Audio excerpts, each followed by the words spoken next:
bad news.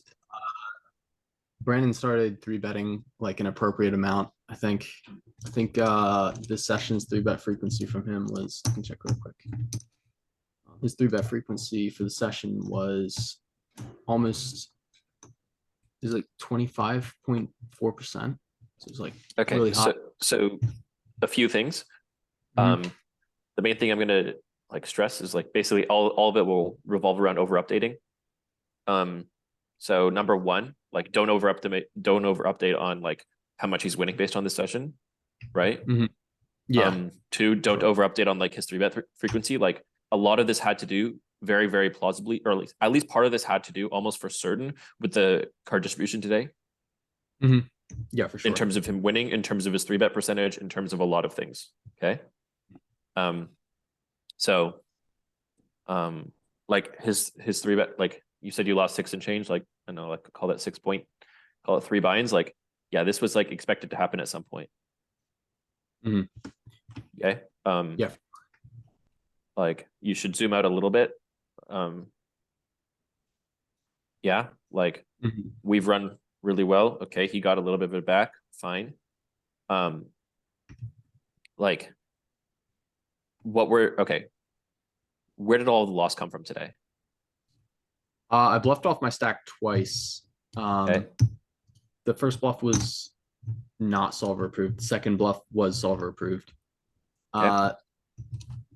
The rest was there was the ace three of diamonds hand, which you may have seen. It was pretty bad, I think. It was like a two big blind mistake in GTO Wizard. And I think I should have probably check folded. Okay. It's not like terrible. Where else? I lost one very early on. Checkers not working. Did you upload them all? I've only got. Yeah, they should all be uploaded. Are they done uploading? I think you might be missing 2 sessions from today.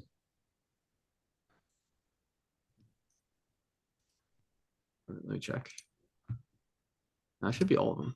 Should be all of them from today. We played 355 hands today. Oh, okay. So you played, so there was no break? Yes, that's correct. Okay, that makes more sense now.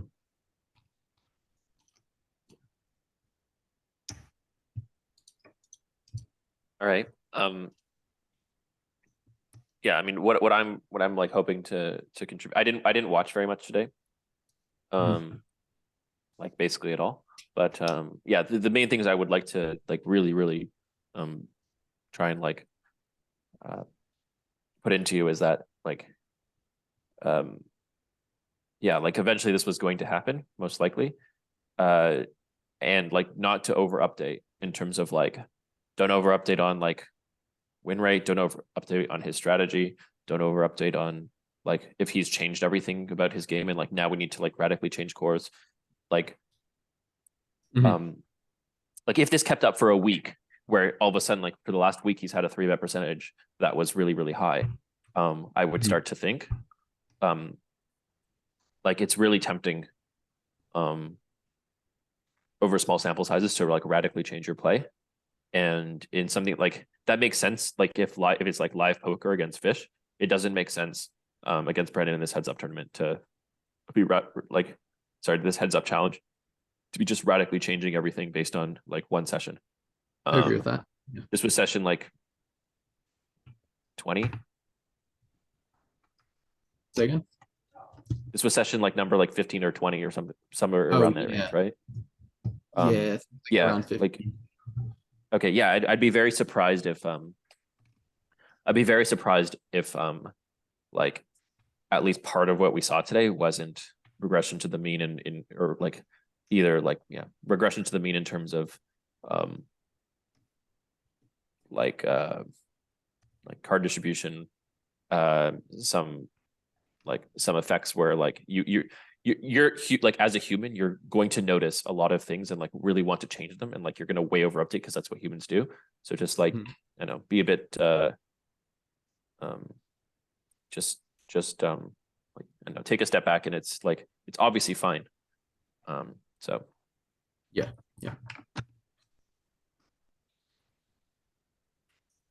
like I'd be way more concerned if it's like we looked and like a lot of it was just like really aggressive. Like if it turns out that like we're just way over aggressive on the bluffing, and he was snap calling us in lines that we didn't agree that we were going to be doing a lot of bluffing, because I know we talked about in the last few sessions that we're going to be doing a lot of bluffing in certain lines. I forget which ones, but it's you and Thomas's job to know which ones. Yeah. I'd be way more concerned.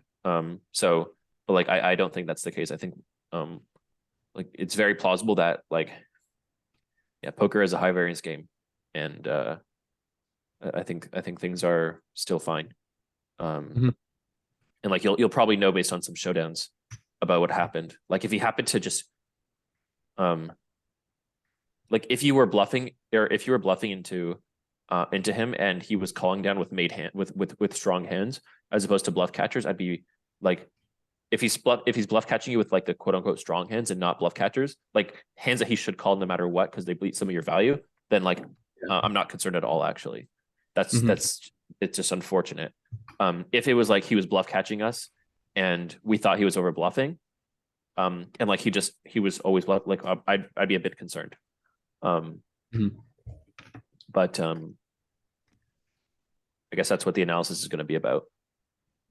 Yeah. So I suggest that we basically look at all the big hands today and just see what happened. And I think that I think that at least the majority of the loss will be pretty explainable. So with that said, I think we should turn it over to Thomas.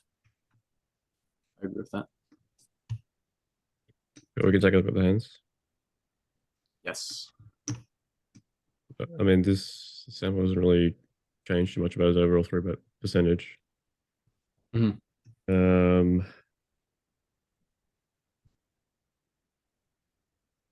is this? It's a bunch of hands back to back.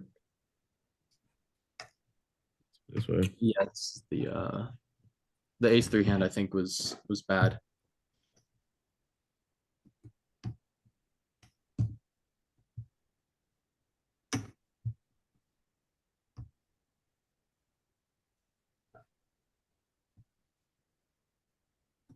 Specifically the turn. I think the flop is fine. 3-bet call. Check bet raise. Call. Jam turn. Yeah, I think the turn's bad. Okay. GTO Wizard said it was a too big blind mistake, which is like not huge, but it's still a mistake. I mean, And, these two big blind mistakes, fairly large. Bet flop. Turn. He makes a straight on the river and he calls. All right. Why jam the river? So what exactly are you representing here? Jack 10 and 10-6, primarily. So GTO Wizard said that it doesn't have the exact sizes that I used, and the SPR was a bit different, but it said I could jam a 6 if the SPR was a bit lower. My hand was a pure jam on the river, and it gets to the river in that line pretty frequently. So it seems fine. This particular King 6 does not jam because of the heart. Outside of that, it's not like a big mistake.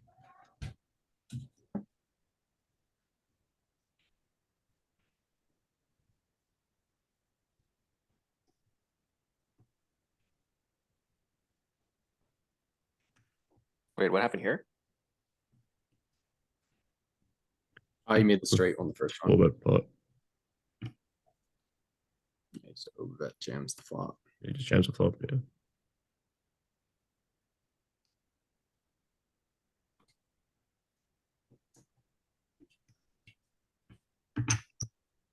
Yeah, okay. Yeah, I mean, there we thought his four bets were too, where he was four betting too much, right?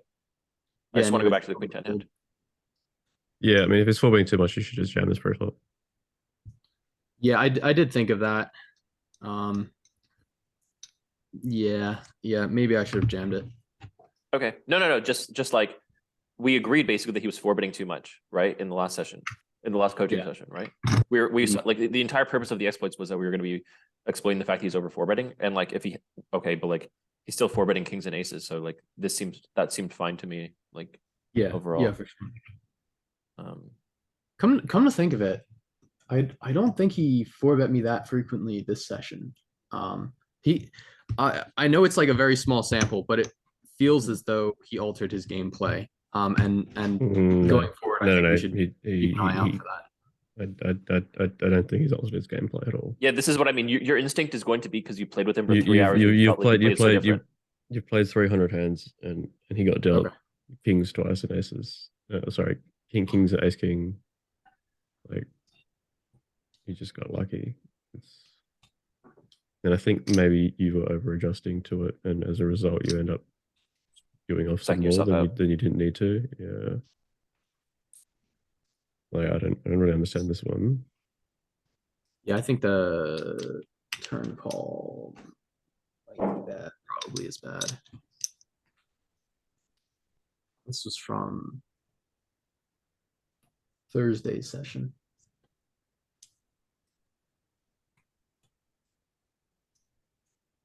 I think the turn call is bad. Yeah, because Thomas, you did the most recent 500 hands. That's how you feel. Yeah. So that would have some overlap.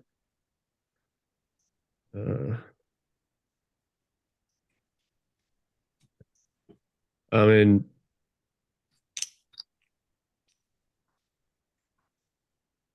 yeah, I mean, just in terms of hands that went to showdown, like he was dealt what kings, ace king suited a bunch of times. And you guys only play 300 hands, so yeah, Paint, you're like, this is what I mean. Like your natural reaction is to like over adjust to things you saw like in this one session, especially as you're playing, right? Because you're human and you're psyching yourself out, right? Yeah. In terms of what's going on. So and our job right now is to basically inform you that you shouldn't psych yourself out on this, right? Because your completely natural human reaction is to think that everything changed in these last few hundred hands. That's what I can see what you're saying.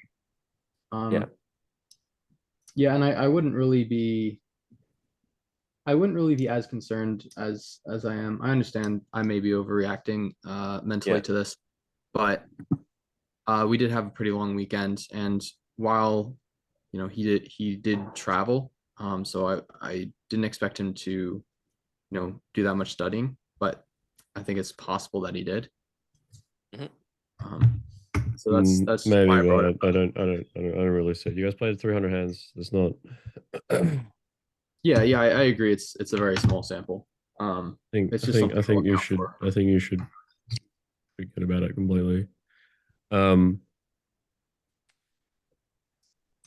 right. Like the 3-bet frequency increased, like in terms of overall sample, increased less than half a percentage. So there's not a whole lot going on. Yeah, like if this is a week of him, like if we play the rest of this week, like Wednesday, Thursday, Friday, and he like if we play Wednesday, Thursday, Friday, and it's like holy shit, he's 3-betting at an insane amount. Like we're gonna tell Thomas to make some new sims over the weekend, but or like Friday night, Saturday, and like you're gonna say them sorry and like Saturday night, Sunday. But this is not. I'm going to push back strongly against switching everything up because of one day. Okay. Yeah, that's fine. Like if you want to think about it differently, like what do you think the odds were, like yesterday at this time, and what do you think the odds are today at this time? Right. Like they'll have shifted a bit, like the betting odds on the match, let's say. Oh, yeah. Right. Like it's not like the odds rapidly shifted, and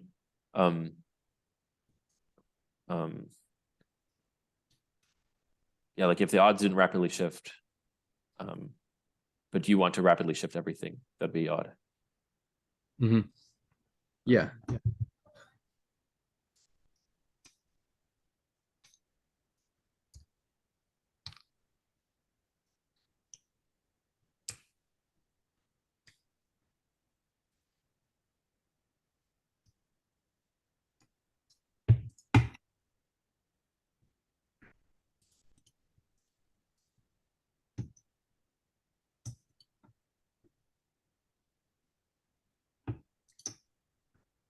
Yeah. All right. Think about incorporating them into the next sort of exploit sims. This one here.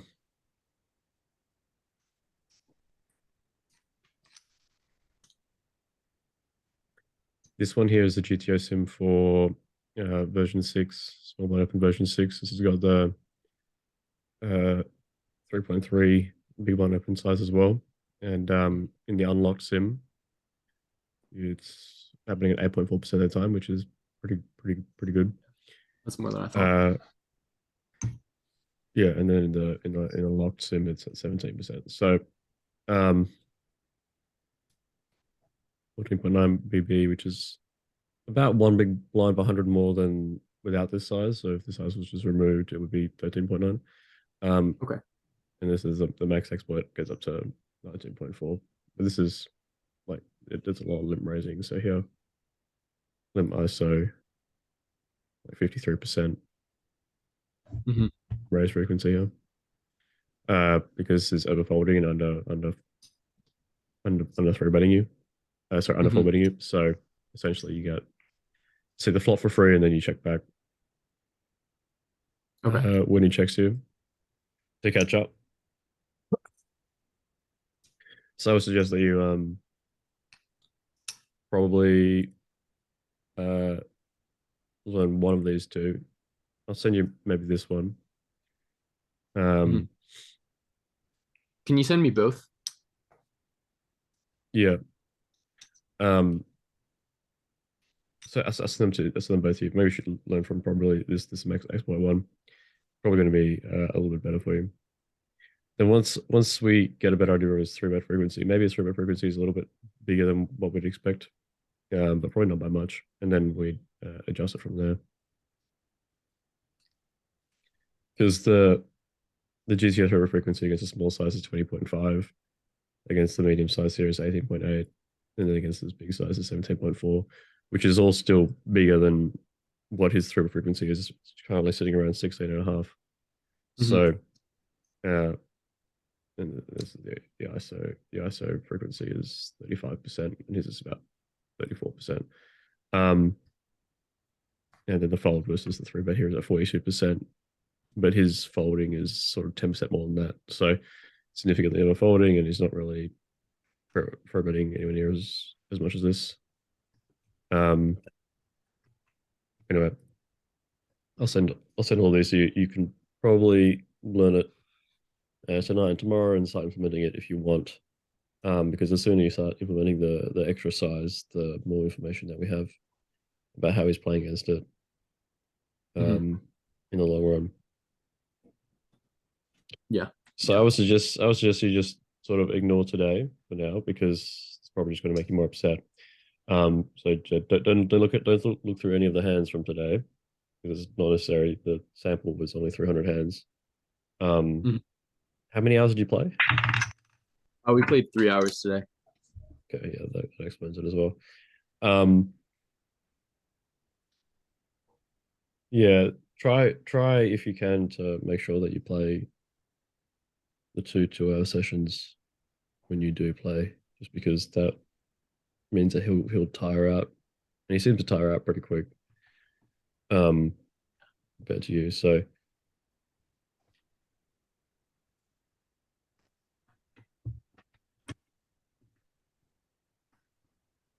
yeah.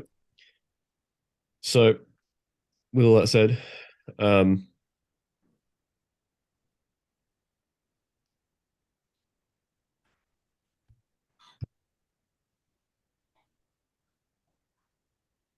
send you all of these. You should study them and try and implement them tomorrow. from tomorrow. Okay. Do you have any questions? Nope. Not for now. Can you send me both the max exploit and the GTO sim for the new size as well? Yeah, we'll put them both in. Great, thanks. Yeah, I think that's it. All right, so plan is ignore today's hand histories. Like honestly, you shouldn't be looking at the hand histories unless I show one to you that I think is important. Like it's probably not because I think because you're like right there in front of the cards, like you read into things too much, and if you go through all the hand histories, especially when there's like sessions like this, it'll mess you up. So it's ends up being less beneficial than you think. Yeah, Paint, just quickly. I'm gonna just butt in just quickly. Like, I think that we think over how many hands have been played, 7,600 something hands.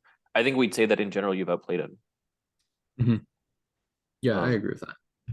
I'm not sure by how much, right? Like maybe not by fucking like 11 or 12 bigs per 100, but like probably something like 5 or 6, which is like an outstanding amount for this match. Yeah, we think we have an advantage in the sim still, right? Like I don't know, like I think Thomas is right that you were like that you like just as a natural human, like very invested in the cards because you played them, right? And you'll naturally read into them a lot because like literally every time you're like you got into your head like, oh, he's 3-betting like a lot more, and then he does it again, you think, oh my gosh, he's definitely 3-betting a lot more, and that just keeps happening. And like there's this underlying thing of card distribution that's just occurring that's messing with you. And like this definitely happened with him because I listened to him one time speak where he was literally paranoid that there was someone from his like from the team he's been discussing the challenge with that was feeding us information, right? Yeah. Yeah. Okay, now it's happening back to you where you're getting a bit spooked, let's say. Like I mean it look just quickly looking as well. It looks to me like the all in EV converged as well on the graphs here. From like a difference of to like 2-bit to 2 binds basically of difference, whereas before was like 6 or 7.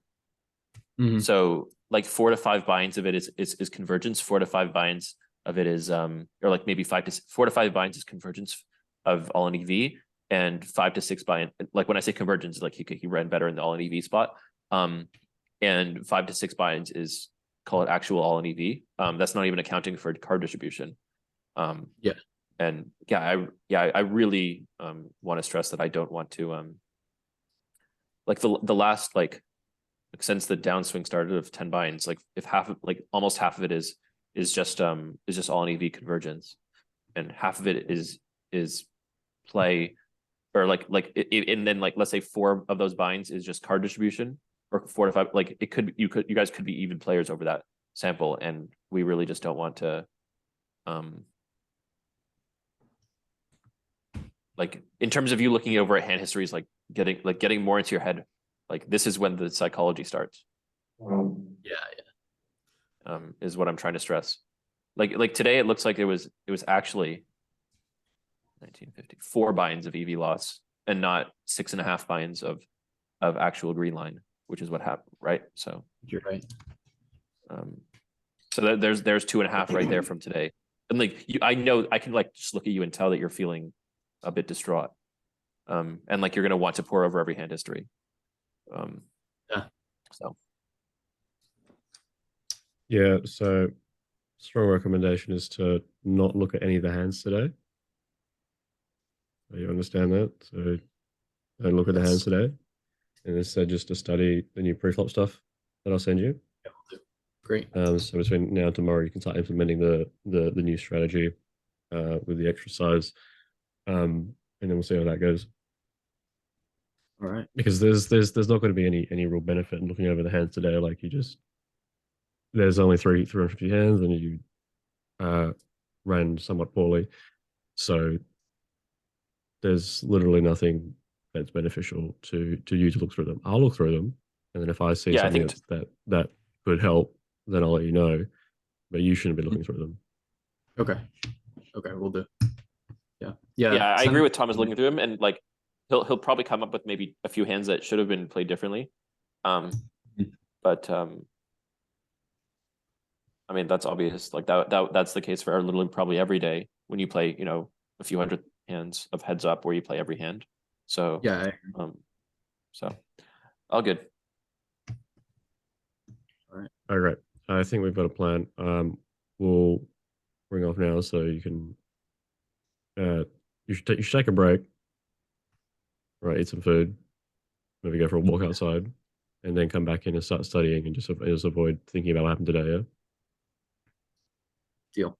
All right, great. I'm gonna sign off. See you tomorrow. See you, Marcus. All right, see you tomorrow.